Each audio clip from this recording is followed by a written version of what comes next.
Association Promotion Committee for the U.S. region. And I'm also a Senior Vice President of Advanced Product Development and Corporate Communications for Pioneer Electronics. It's quite a mouthful. Basically what I presented today was an overview of how Blu-ray disc as a format is doing in the U.S. as well as overseas in Europe and in Japan. And the good news is that Blu-ray adoption rate has been very rapid, and it's actually comparing quite favorably with DVD's adoption rate, especially on the hardware side. So what we were showing was a chart showing the DVD player adoption rate and the Blu-ray player adoption rate being pretty much the same in the first 5 years of life, format life. So that's really great news because it means that the enthusiasm level for Blu-ray is growing pretty rapidly. We also show that the content sales are doubling every year. And so we're seeing every year roughly 100% increase in the number of discs being sold into the U.S. market.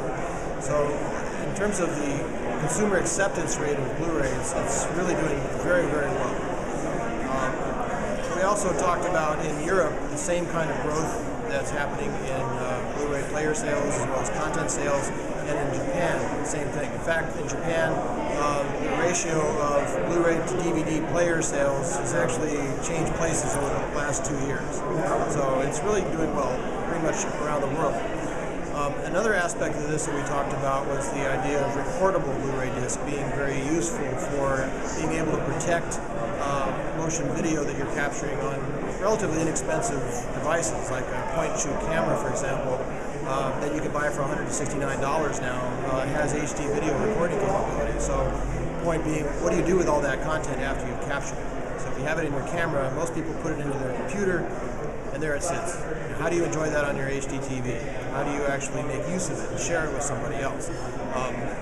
Computers generally don't connect very easily to an HD TV, and so it's been kind of an issue. The other problem is a lot of content is at risk because if it's sitting on your hard drive, spinning it around at 7,000 RPM, it's just a matter of time before that hard drive gives up the ghost and fails, and you could literally lose all of that content. So Blu-ray allows you to use that content by recording it on a Blu-ray equipped computer, and then you can play it on a Blu-ray player and enjoy it with the family in one place on a nice big screen TV and take advantage of that great HD content you're shooting. And then the other aspect is that you're also preserving it because now it's on a removable physical disc that you can put on the shelf for later use. You can also share it with friends and family in a different household. So Blu-ray recordable really does help solve both those problems in a very elegant way.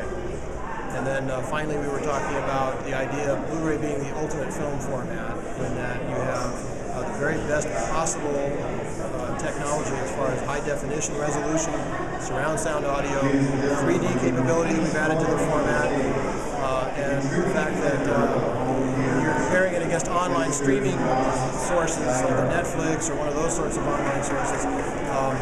It's really the home theater version of the film, whereas the online is something that's a bit more for casual use. So if you're really interested in collecting films, Blu-ray is the format to get. Great. Thank you.